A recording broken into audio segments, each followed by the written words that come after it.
Bueno, buenas tardes a todas y todos. Vamos a dar comienzo entonces a esta video lección de conceptos básicos de psicología afirmativa. Me acompañan Nicolás Castillo, docente, asistente del Centro de Atención en Psicología Afirmativa CAPA, y Sofía Bradford, también docente y asistente del Centro de Atención en Psicología Afirmativa. En el día de hoy vamos a trabajar sobre un concepto clave, muchas veces muy conocido, pero que bueno, tiene aspectos que vale la pena profundizar, así que simplemente dejarles con Nico y con Sofi, que van a contarnos un poco y ampliar algunos elementos teóricos y conceptuales en torno al concepto de homofobia. Cuando quieran, pueden empezar, no hay ningún problema. Dale. Bueno, buenas tardes a todos. Queríamos arrancar con los conceptos de homofobia.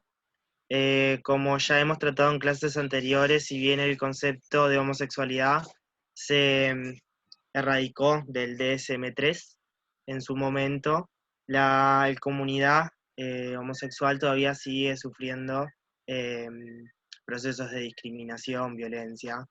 Entonces, en los papers sistematizados y revisados encontramos dos definiciones que son bastante claras y que definen bastante estos procesos. Siguiente. El primero es del libro de Pichard. En realidad, el primero es del libro el paper de Garrido y Morales, en donde ellas, citando a varios autores, conforman esta definición, que es una actitud hostil hacia la homosexualidad que se expresa en diferentes formas activas de violencia física y verbal. Y en paralelo, el paper de Pichardo y la NASPA definen casi en los mismos términos que es una actitud hostil respecto a los homosexuales, ya sean hombres o mujeres. Se la puede considerar como una manifestación arbitraria que consiste en señalar al otro como contrario, inferior o anormal.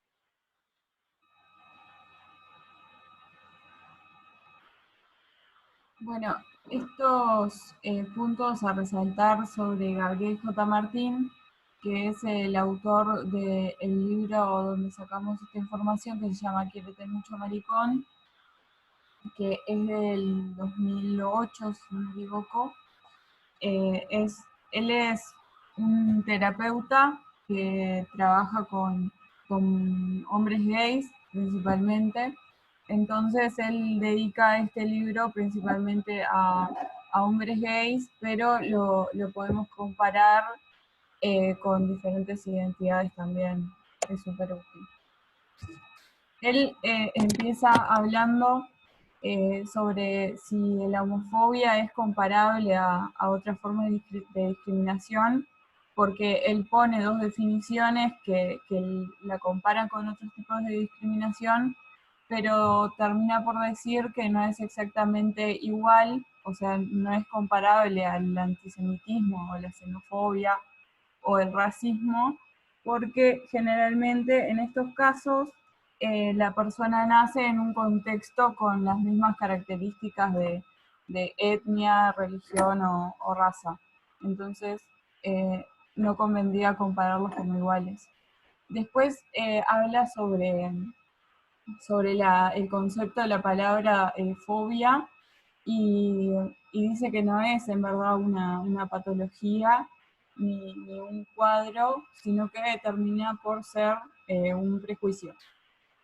Dice que hay que separar, y insiste en separar el problema y la necesidad de trabajar en detalle para separar el prejuicio de la persona que lo padece.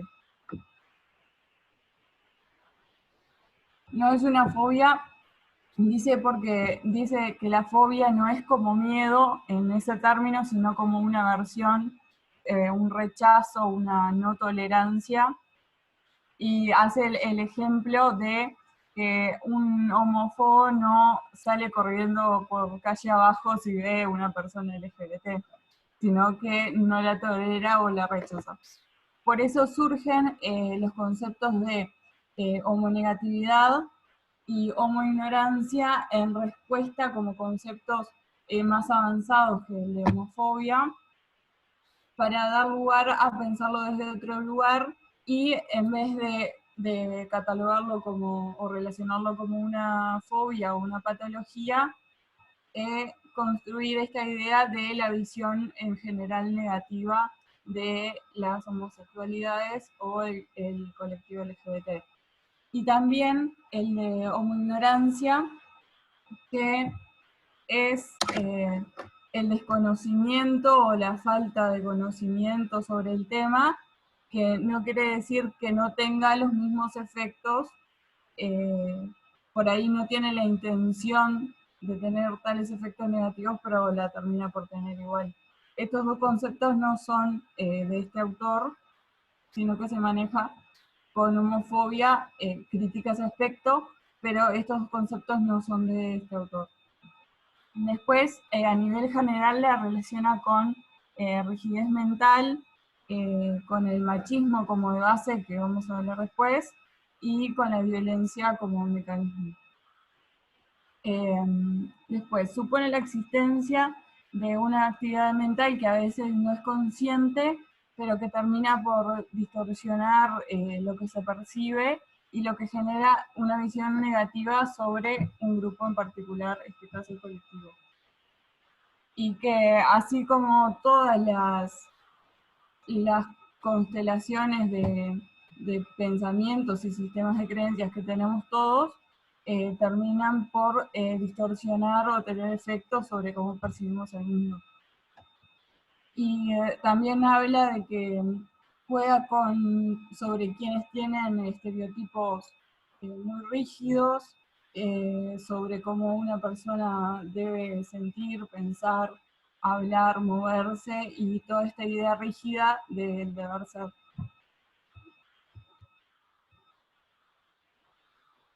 Pasamos a la próxima. Él habla de 4 puntos que pueden ser los motivos o que lo sostienen a esta homofobia, y él identifica como terapeuta, en base a la experiencia en su consultorio, de, por ejemplo, en principio, prejuicios ideológicos o religiosos. Hay que tener en cuenta que él vive en España, en un país bastante católico, donde eso lo ve con bastante frecuencia. Y pone como un ejemplo de una locutora que habla de la homosexualidad como algo que no está permitido, algo que tenemos que rechazar, y una carta que se le escribe en respuesta a esos supuestos que ella se basa en escritos religiosos, y expone todas esas ideas irracionales que por ahí se basan en escritos que son de otro contexto y sobre todo de otros siglos y que no tienen sentido en el mundo de hoy. Esa carta es bastante larga y la podemos ver en el apartado de homofobia de este libro, que capaz después les podemos pasar.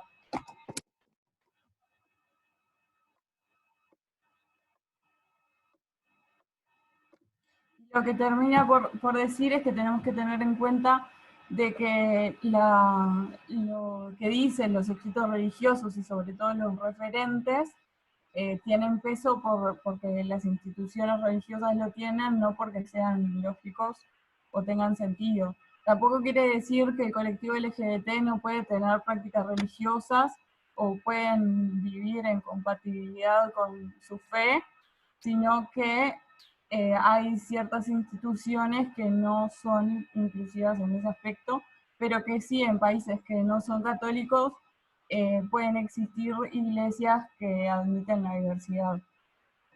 Y que en principal tenemos que tener en cuenta que esto está muy marcado por mitos alegóricos hacia otros contextos, de gente que tiene poca reflexividad sobre ellos y que no es crítica en este sentido, y todo el nivel, carácter de sanción que tienen las prácticas religiosas en general a veces. Después habla del punto del machismo, que en general es un discurso y unas prácticas que descalifican a lo femenino y a los gays, varones gays en este caso, por comportarse como mujeres. Establece también las prácticas sexuales como denigrantes y tiene de base y tiene el efecto de tener una única forma correcta de ser hombre o de ser mujer, independientemente y no respetando la diversidad de cada identidad.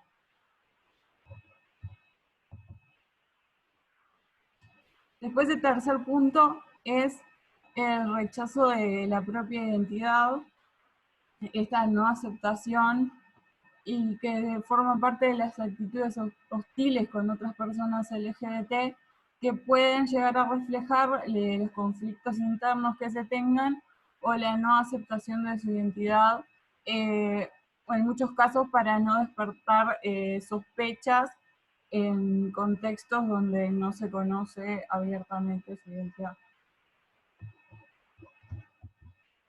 Y que se orienta más a respetar normas sociales de identidades correctas o incorrectas. Después el otro punto es por problemas psicológicos, le llama él, pero que se refiere el punto exactamente a dos estudios que a nivel científico descubrieron puntos asociados a la homofobia y que habla de personas que le otorgan un valor moral a la sexualidad o que tienen visiones restringidas de lo que deben ser los comportamientos sexuales admitidos y que no se puede pensar la sexualidad de una forma más amplia sin autosancionarse y limitarse a lo socialmente aceptado. Nombra otro estudio que lo asocia con una visión del mundo como un lugar inseguro o amenazante, con el psicoticismo y las dificultades que se tiene para empatizar, y después de mecanismos de defensa que demandan la devaluación del otro. Esto no quiere decir que hable de cuadros psicológicos tampoco, pero son estudios que relacionan estos elementos con la homofobia. Y para concluir, dice que hay ciertas inseguridades en las personas que, y a modo de defensa, y de sus propios miedos devalúan, desprestigian y atacan a otras personas, y basados en ese sistema de creencias justifican las violencias que se ejercen. Algo. También señalar, perdón, Paribanu, si puedes volver al anterior, señalar que el punto 3, Sofi, no se encuentra así en el libro, ¿no? Era una discusión que tuvimos, en realidad un pensamiento de que en realidad le cambiamos el nombre porque era algo así como rechazo Miedo a la a su propia, propia homosexualidad, sí. miedo por la propia homosexualidad. Entonces capaz cuando lo lean se encuentra otro Sí, nombre. está de una forma súper claro explicado, es fácil de leer y nos da ejemplos, pero es siempre relatado dirigido a un hombre gay. Entonces por ahí en la adaptación se malentiende, pero si van al libro lo van a entender bien. Mucho más claro. Bueno, acá las autoras Garrido y Morales lo que plantean es que hay diferentes tipos de homofobia según en función del objeto de prejuicio. Por ejemplo, podemos encontrar la lesbofobia, que tiene esta doble discriminación, primero por ser mujer y después por ser homosexual.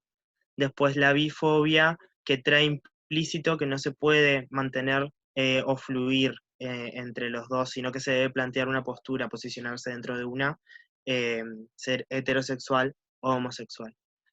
Más o menos parecido pasa con la transfobia, que es la creencia de que el género es correspondido al sexo asignado al nacer. Es hembra, mujer o macho, hombre, y no representa la idea de género como construcción variable.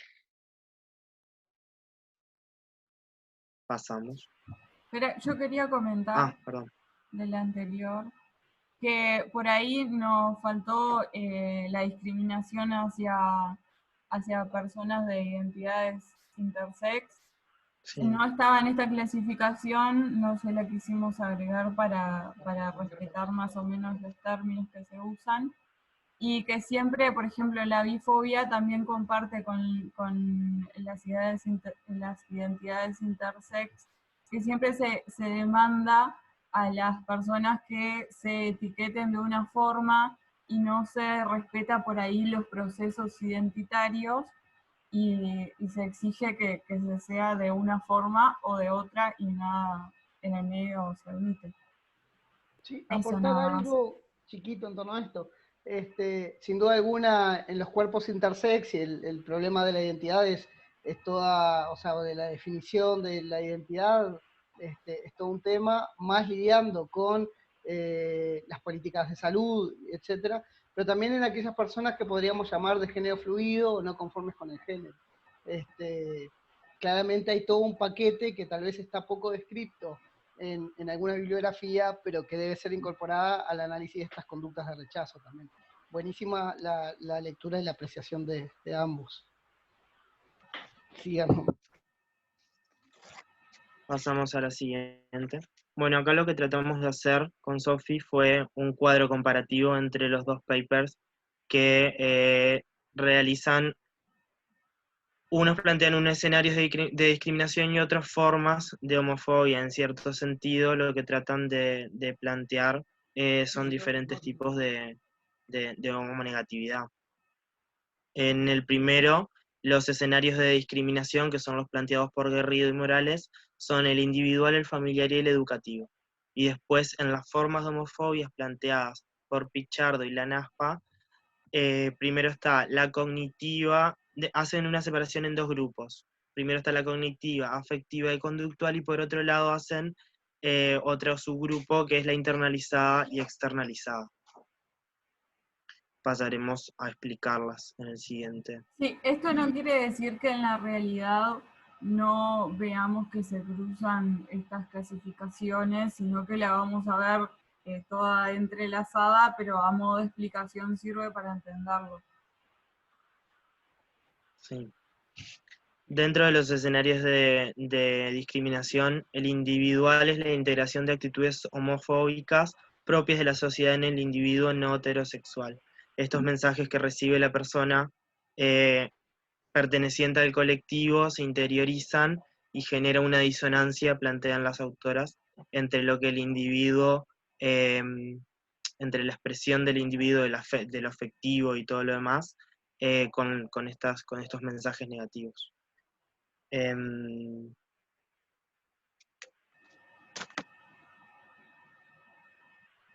Vieron que acá en el texto Perdón. siempre aparece homofobia y no homonegatividad. Que, ¿Cómo? que siempre en los textos se repite el tema de homofobia, como es un concepto por ahí más conocido, siempre se maneja. ¿Qué homonegatividad? Sí. Bueno, en esta disonancia, perdón, retomo, en esta disonancia que se genera en el individuo, bueno, puede acarrear otras actitudes negativas hacia la propia orientación sexual, mantener actitudes globales hacia el colectivo, la incomodidad de divulgar la orientación sexual también, y actitudes de malestar con la propia relación sexual, vamos a decir.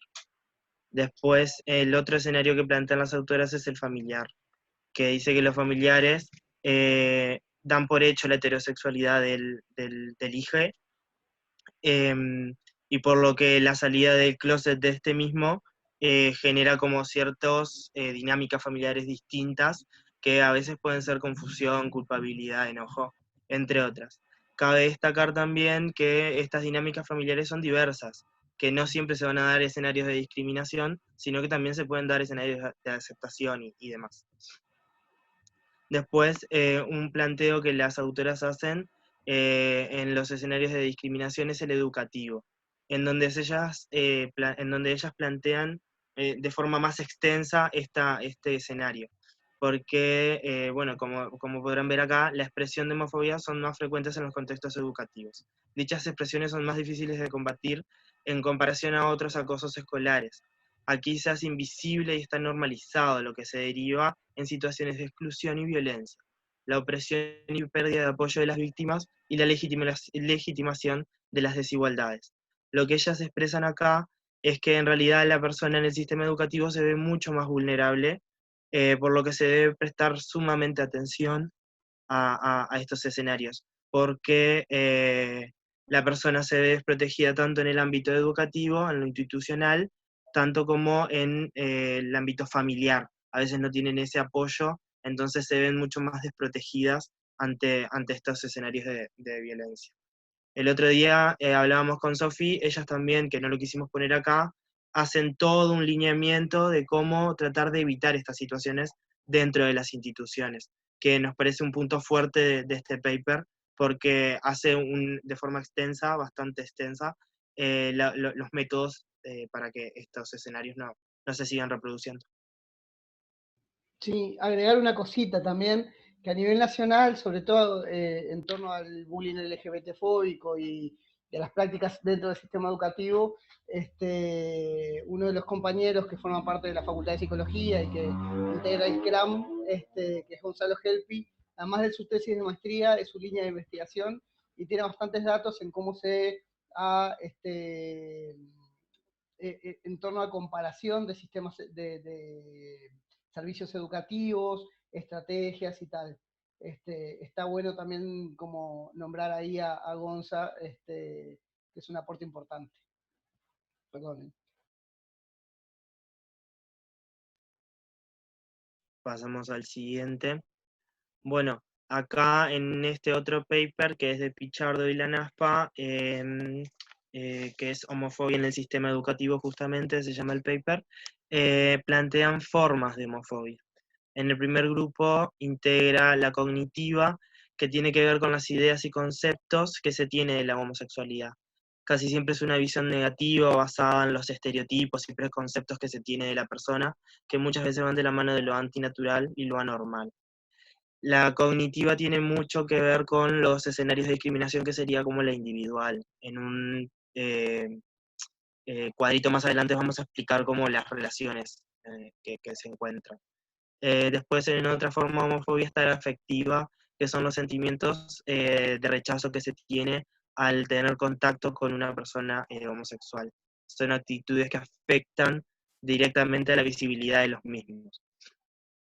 La conductual son los comportamientos que se expresan hacia las personas homosexuales.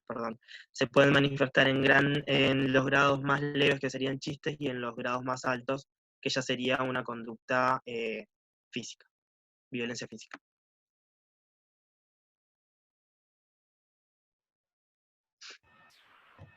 Cuando hablamos de homonegatividad internalizada, o también se la llama con LGBTI-fobia, que la podemos agregar HI y lo vamos a ver en el texto también, de Gabriel J. Martín.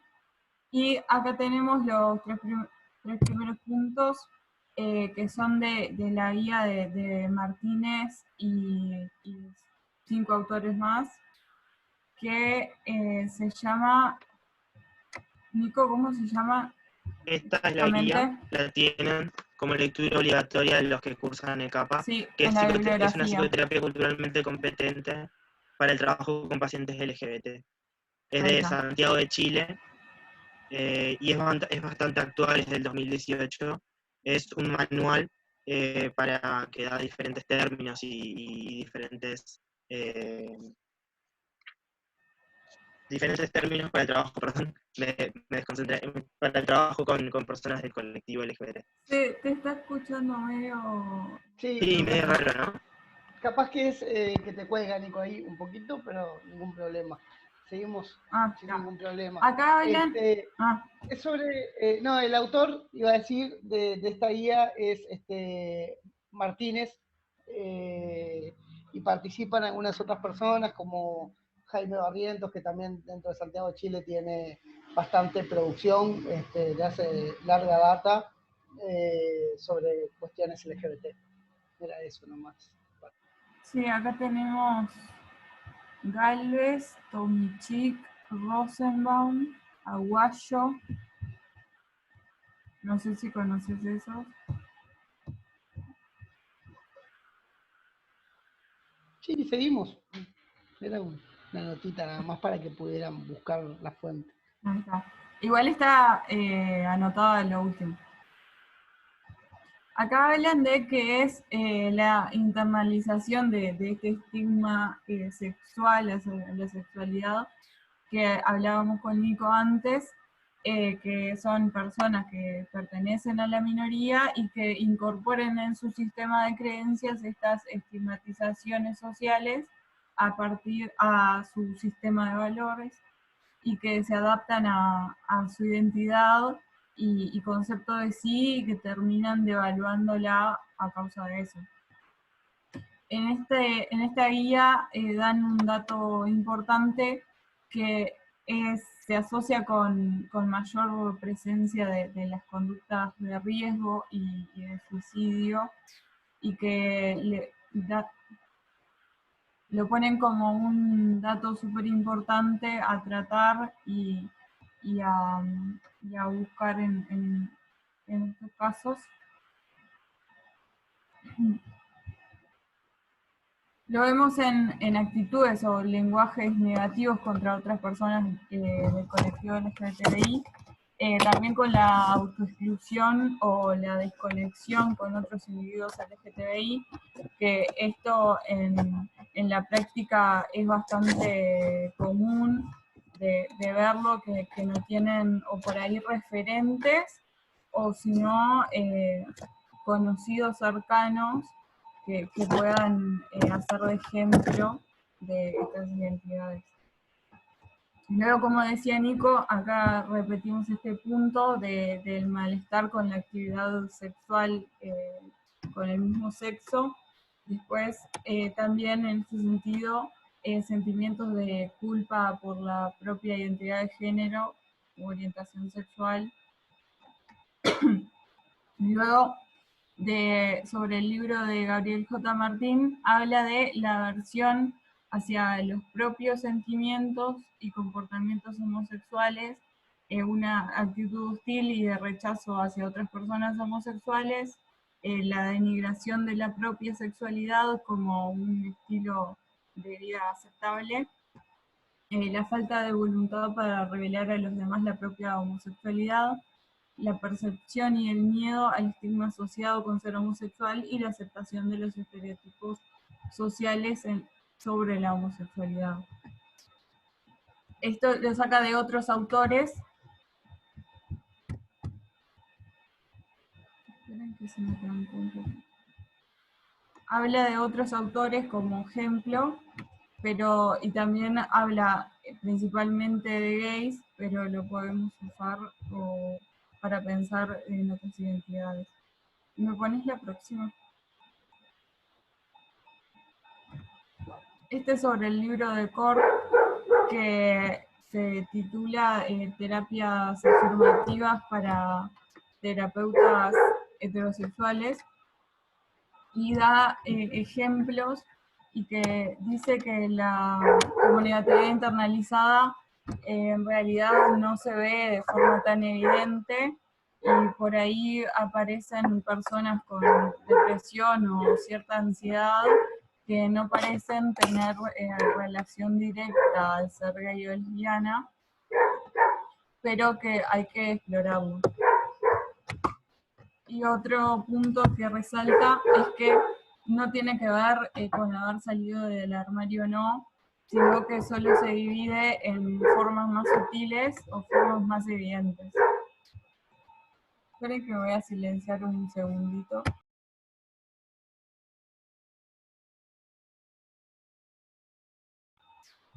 Estaba muy interrumpido el audio. Está.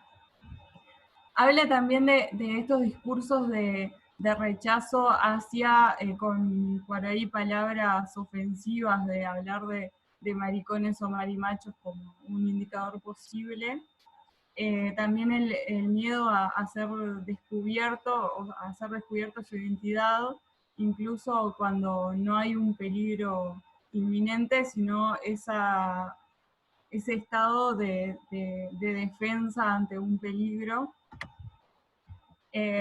Luego la atracción romántica solo por ideales hegemónicos en las personas o que parecen heterosexuales o que son heterosexuales. Después, hacerse pasar por hetero incluso cuando es seguro ser abiertamente LGTBI, en el caso de gays o lesbianas, no de trans, obviamente.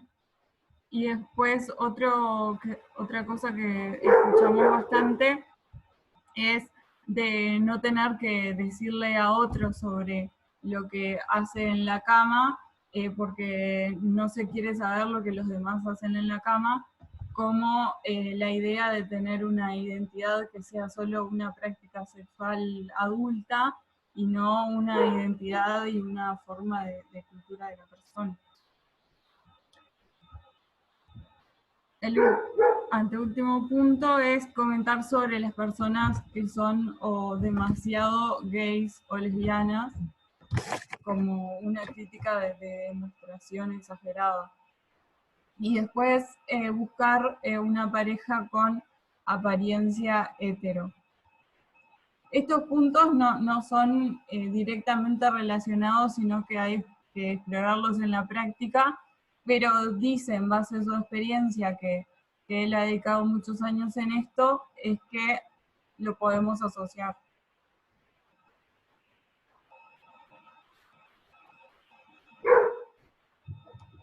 Después tenemos que otras definiciones son visiones o cosmovisiones negativas de las identidades de la diversidad por parte del colectivo, esto se repite un poco, y tenemos que tener en cuenta de al crecer en un mundo heteronormativo, las personas del colectivo siempre van a estar sobreexpuestas a mensajes o imágenes o discursos que niegan las identidades, las excluyen, o sea, las dejan por fuera del discurso o directamente las sancionan.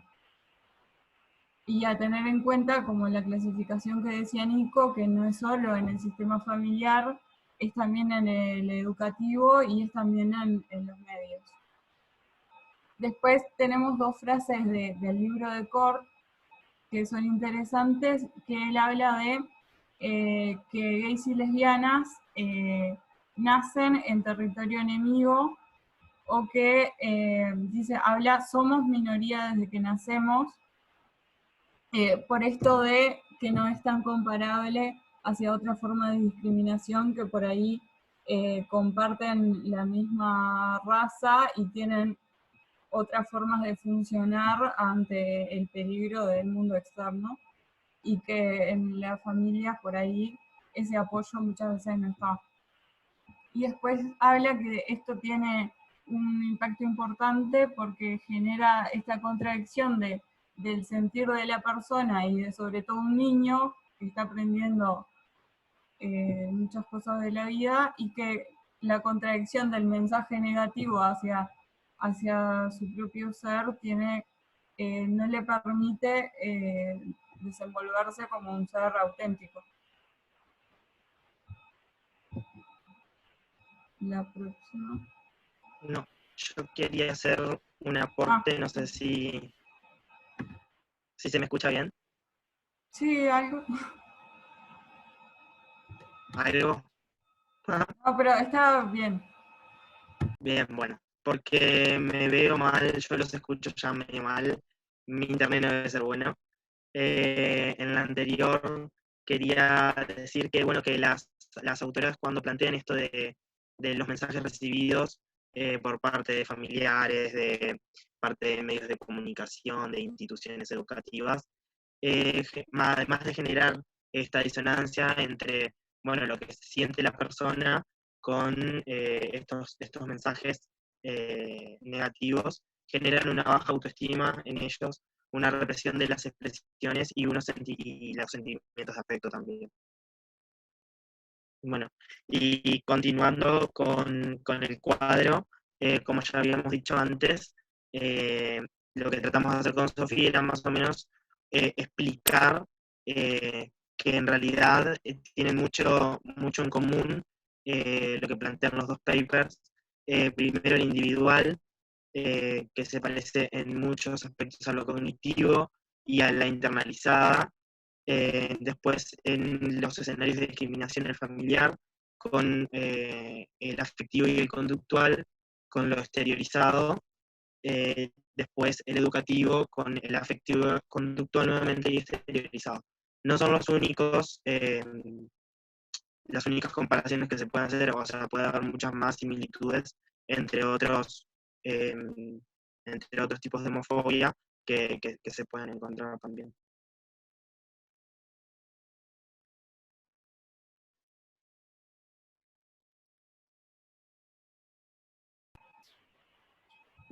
Acá sacamos frases como a modo de ejemplo, y para comentar sobre lo anterior que comentaba Nico también, es que sobre la sexualidad también se hace como una falta de discurso en esto de crecer en entornos, en cualquier entorno familiar que sea heterosexual, que como que queda una sexualidad trunca en el sentido de que no se permite explorar libremente, no es un desarrollo libre. Acá tenemos frases que también, o sea, son reales de la práctica, que dicen: en el orgullo gay se da una imagen pésima de los homosexuales porque allí nada más hay carne y purpurina. Que esto es una frase que la escuchamos también. Después, en el ambiente no hay nada más que alcohol, drogas y sexo, o los maricones somos todos unos superficiales y promiscuos. O acá habla directamente, dice que los gays con plumas son unos exagerados con tanta gesticulación y tanto afeminamiento, o que lo hacen porque quieren, o que solo se busca llamar la atención, o que dan una mala reputación a los demás.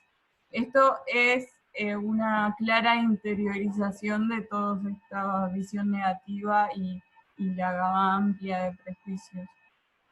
Y que él usa como recurso también invertir estas frases que recibe y aplicarlas a la heterosexualidad para dejar un poco en evidencia que muchas prácticas o comportamientos que son similares o iguales no se buscan en el mundo heterosexual. ¿Querías agregar algo, Pari? No, que después cuando veamos los modelos de Cass y de Troiden, los modelos de desarrollo de la identidad LGBT, va a aparecer como un elemento interesante justamente este pasaje de lo que por ahí en el modelo de Cass se llama el pasaje al orgullo. En términos de qué mecanismos aparecen en estos procesos identitarios, de negociación interna, claramente lo que ustedes traían, la homofobia internalizada es un elemento súper fuerte que juega y como también tomando estas cuestiones, muchos de los elementos de homofobia y sobre todo de homofobia internalizada se superan no tanto o no solamente con procesos reflexivos y como de cambio de narrativas a nivel psicoterapéutico, sino que el anclaje en una comunidad de pares es un elemento súper importante. Es decir, que si bien la psicología afirmativa acompaña los procesos de trabajo de las personas en torno a la descomposición de estas cuestiones, la reestructuración de estas cuestiones, no podemos negar también que el trabajo de inserción con pares gay, lesbianas, bisexuales o trans, o en una comunidad de referencia. Por eso el texto de los compañeros chilenos habla de una psicología culturalmente competente para el trabajo LGBT, es decir, cuando hay cultura hay comunidad, y cuando hay comunidad hay cultura, entonces la inserción en la dimensión cultural es súper importante. Era como esas dos cositas, destacar justamente como estas frases, sobre todo si son dichas por personas gays, lesbianas, bisexuales o trans, hay lo que podríamos generalizar como homofobia internalizada, y mucha, y lo otro como algunos elementos o algunos tipos de homofobia, principalmente la afectiva, solamente se negocian con el involucramiento de la persona en otras redes de sociabilidad diferente, se sea gay o lesbiana o bisexual o trans, o no se sea gay, lesbiana, bisexual o trans. Y en esa estrategia la visibilidad de la comunidad es súper importante. Es decir, no hay posibilidad de trabajar la homofobia afectiva si no se trabaja fuertemente o si no se tiene contacto con escenarios LGBT positivos. Era eso nomás.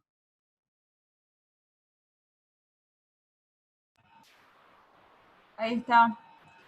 Acá en este estudio que asocia variables a la homogeniidad, tenemos este punto de no haber tenido contacto con personas LGBT, o sea, es un estudio científico y comprobado que asocia esta variable, y no es un justificador, pero es un indicador, ¿no? Después habla también del género, de ser hombre frente a ser mujer, de tener una edad avanzada, ser más joven, en vivir en zonas rurales frente a zonas urbanas, el nivel bajo de estudio frente a universitarios es más asociado, pero no quiere decir que universitarios tengan una visión súper inclusiva tampoco. Y sobre las zonas rurales también, pero siempre se les asocia a pensamientos más tradicionales. Después otro tipo de prejuicios es muy asociado, tipo ser racista o alguna otra forma de discriminación. Y después encontrarse en un contexto donde se tolera la expresión de la homofobia, que hablábamos con Nico, que esto en el sistema educativo es algo importante, en la casa también, pero lo asociábamos con el paper que habla sobre el ámbito educativo, donde se avalan muchas prácticas o muchos comentarios, y que esa es una enseñanza directa que se le deja a los alumnos, a los estudiantes, de las cosas que permiten los adultos, ¿no? También, bueno, hacer una señalización en el primer punto, que es la variable de ser hombre frente a ser mujer, porque en realidad el paper de de Garrido y Morales hace una señalización importante en donde dice que los hombres presentan mayores niveles de homofobia frente a otros varones gays, porque se construyen dentro de un sistema contrario a la feminidad. Entonces la homofobia es como un sistema de control de su propio machismo y de su masculinidad tradicional. Y que hablamos también que el estereotipo de masculinidad es mucho más rígido y es mucho más fácil salirse de él que la feminidad, que por ahí las prácticas son mucho más flexibles y no se las restringe. Muy bien, dejamos por acá también las fuentes, un segundito por si quieren tomar nota, le pueden sacar una foto para que sea más amigable el video. También hay que señalar perdón. que nos faltó una fuente acá en la lista. ¿Sí? Es el paper de Pichardo y la NAFPA de homofobia en el sistema educativo, pero igualmente se lo podemos pasar, o si ponen homofobia en el sistema educativo, Pichardo, salta automáticamente primero, y es un poquito extenso, pero en las primeras hojas explica todo esto de los tipos de homofobia, de las formas de homofobia, perdón.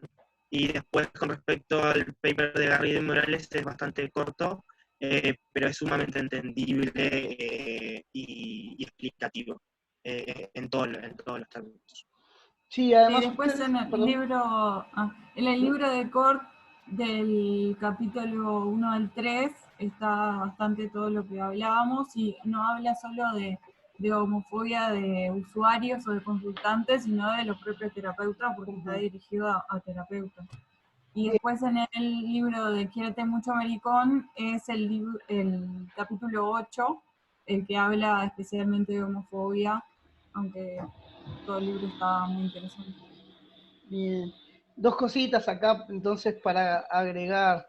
Una formal, a lo largo de las transparencias que ustedes elaboraron, aparecen incluso también las fuentes en las cuales estos autores principales que utilizaron para armar la clase citan, ¿no? Es decir, las fuentes secundarias de los autores. Vi a Nardi por ahí, vi algunos autores, incluso latinoamericanos citados, entonces, saber que eso, que pueden buscar, que hay bastante información. Lo otro, rescatar esto que traía por último Sofi, el tema de la violencia que se puede producir, ya sea por patrones, sean cognitivos o culturales, de los propios terapeutas. La violencia LGBTI fóbica directamente, o también otro concepto que ustedes traían, las microagresiones, o las microagresiones, llamémosle, o las agresiones directamente, producto de lo que Cort llama homoignorancia, que es un elemento importante también. Nicolás, Sofía, agradecerles entonces la preparación de esta cápsula. Estamos en cuarentena, por eso no pudimos preparamos este material de esta forma. Y bueno, estaremos grabando otros materiales más. Volver a agradecerles, y la verdad que salió fenómeno. Nos estamos despidiendo entonces. Nos vemos. Nos vemos. Pasen bien.